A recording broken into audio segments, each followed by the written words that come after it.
If relocating to Thailand is part of the plan for 2026, or even if you're considering a move here, there are steps you can take to better ensure that the transition goes smoothly. Having a plan will also help you save time and money, and it's going to reduce the stress when you're packing up and moving across an ocean or a couple of continents. These insights are based on lessons I learned and wish I knew before I made the move. And it's based on hundreds of expats who have shared their stories with us during client consultations. So, here are the 3 things to include in your checklist before boarding the plane for Thailand. First, make an informed decision about the long-term stay visa that works best for you, at least initially. Gather as much information as you can from expats who blazed this trail before you, or from a trusted firm or other resource. It's likely that you have more options than you know, so take some time with this, and I promise it will pay off in the long run. One reason you'll want to nail this down before you travel here is that there are steps you can take in your home country to secure your visa. For example, if you've settled on a non-O retirement or marriage visa, you'll want to apply for and arrive with a 90-day non-O visa by applying online through your home country's Royal Thai Embassy or consulate. Why is this important? With a 90-day visa in hand, when you get here, you will be able to open a Thai bank account, and this is a necessary step in getting your 1-year extension. If you arrive visa exempt without the 90-day non-O visa, you will have to exit Thailand at some point and then re-enter with your 90-day approval. I think you'll have enough on your plate settling in here without having to go through the hassle and expense of a trip out of the country. Also, the sooner you open your Thai bank account, the sooner you can wire in the required funds from overseas, 800,000 Thai baht for a retirement visa and 400,000 Thai baht for a marriage visa.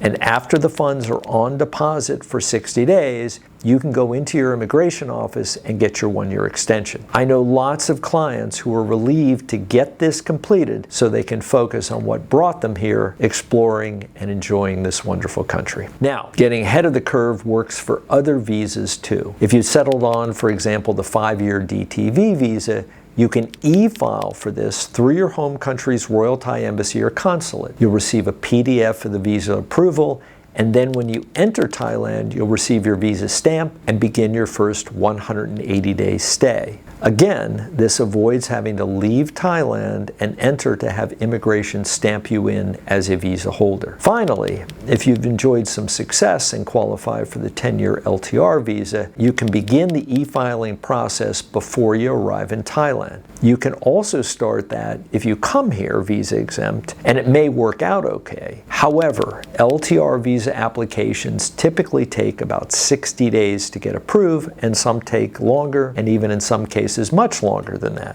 So why create stress waiting for your LTR approval as your visa exempt stay period winds down? And this is true even with a 30-day extension. With a bit of planning, you can apply before you travel and make the appointment to receive your visa stamp for a time after you arrive. You can then begin your hassle-free first 5-year stay from the get-go. Hey, if you're finding this video helpful, please hit that like and subscribe button to support our channel so we can keep bringing you legal and immigration updates. Now, the second thing that you will want to consider is what you need to maintain in your home country when you make the move and get that in place before you go. I found that having a residence address with a family member for receipt of mail to be incredibly helpful. Snail mail can be just that for notices, statements, and other correspondence you expect to receive from financial institutions or other service providers based in your home country. There also may be renewals you'll want to take care of before making the journey. This can include your passport and driving license. Having a valid driving license when you get to Thailand will make getting your Thai driving license much easier and will save you a lot of time. Finally, think about putting a power of attorney in place with a trusted family member, friend, or legal counselor. There may be assets, for instance, you want to sell in the U.S., such as a car or real property, and getting that done from thousands of miles away here in Thailand and maybe needing a local notary can be cumbersome at best. Now, the third thing you can do to make the transition go more smoothly is less tactical, but I think it's very practical. It's about the difference between being a traveler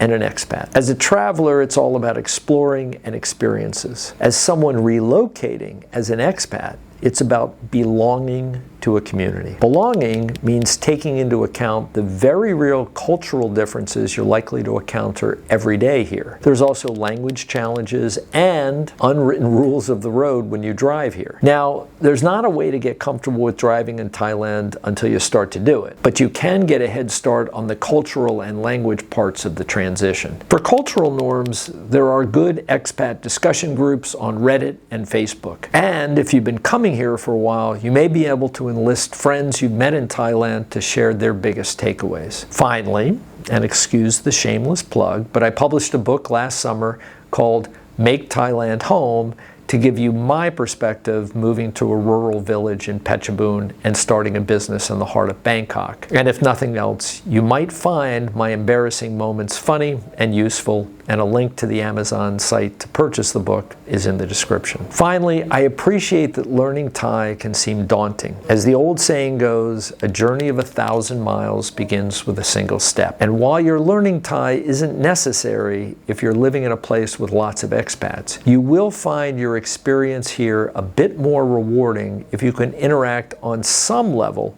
with the folks you see every day at the local market or the Grab driver taking you home. Besides, unlike some other countries, Thais are beyond encouraging and grateful when you try to speak the language. There are a number of online instructors, and if you're not ready for that level of commitment, you can peruse YouTube for Thai language teachers providing basic vocabulary and sentence structure. Hey, thanks for watching, and please hit the subscribe button for more Thailand immigration and legal updates.